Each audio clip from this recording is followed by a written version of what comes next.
মার্কিন president Donald Trump দ্বিতীয় মেয়াদে ক্ষমতা গ্রহণের পর থেকে বিশ্ব রাজনীতি নিয়ে মেতেছেন নোংরা খেলায়। কখনো তিনি হঠাৎ শুল্ক বাড়িয়ে দিচ্ছেন, কখনো বা তিনি ফিলিস্তিনিদের বিতাড়িত করে গাজা দখল করে নতুন শহরে রূপান্তরিত করার পরিকল্পনা করছেন। কিন্তু এখন আবার তিনি বিশ্ব শান্তির নামে কৌশলগতভাবে দখল করার পরিকল্পনা করছেন গ্রিনল্যান্ড। বিস্তারিত শিহাব ইসলামের ডেস্ক রিপোর্টে। গ্রিনল্যান্ডের উপর মার্কিন যুক্তরাষ্ট্রের নিয়ন্ত্রণ প্রতিষ্ঠার বিষয়টি নিয়ে আবারও আলোচনায় এসেছে মার্কিন প্রেসিডেন্ট ডোনাল্ড ট্রাম্প। বিশ্ব শান্তি নিশ্চিত করতে এবং কৌশলগত গুরুত্ব বিবেচনায় গ্রিনল্যান্ডকে যুক্তরাষ্ট্রের অধীনে আনার প্রয়োজনীয়তা উল্লেখ করেছেন তিনি।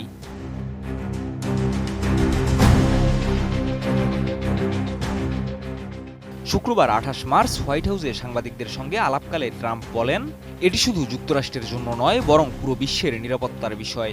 চীন ও রাশিয়া যেন এই অঞ্চলে প্রভাব বিস্তার না করতে পারে তা নিশ্চিত করতে গ্রিনল্যান্ডের মতো কৌশলগত অঞ্চল আমাদের নিয়ন্ত্রণে থাকা দরকার।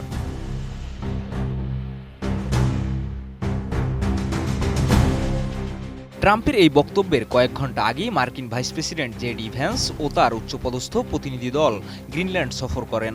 সফরের অংশ হিসেবে তারা সেখানে অবস্থানরত মার্কিন সেনাদের সঙ্গে মধ্যাহ্নভোজে অংশ নেন এবং আর্কটিক অঞ্চলে নিরাপত্তা নিয়ে আলোচনা করেন।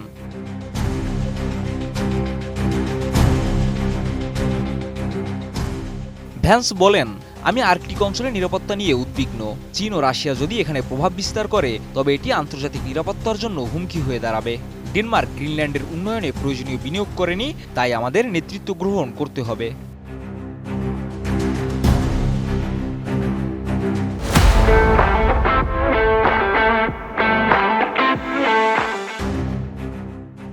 গ্রিনল্যান্ড কৌশলগতভাবে অত্যন্ত গুরুত্বপূর্ণ এবং খনিজ সম্পদে সমৃদ্ধ একটি অঞ্চল।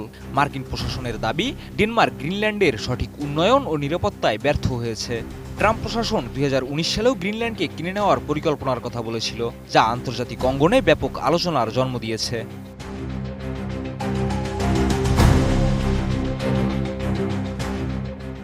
গ্রিনল্যান্ডের উপর নিয়ন্ত্রণ প্রতিষ্ঠার বিষয়ে ট্রাম্প প্রশাসনের সাম্প্রতিক মন্তব্য এবং প্রতিনিধি দলের সফর আন্তর্জাতিক রাজনীতিতে নতুন করে উত্তেজনা তৈরি করেছে। বিশেষজ্ঞদের মতে আর্কটিক অঞ্চলে চীন ও রাশিয়ার সম্ভাব্য প্রভাব ঠেকানোর জন্য যুক্তরাষ্ট্র এখন কৌশলগত পদক্ষেপ নিচ্ছে।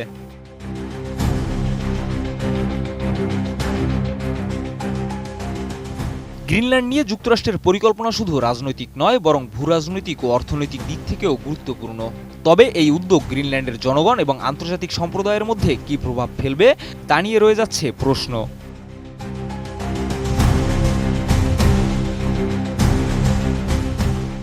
শিহাব ইসলাম, ATN নিউজ।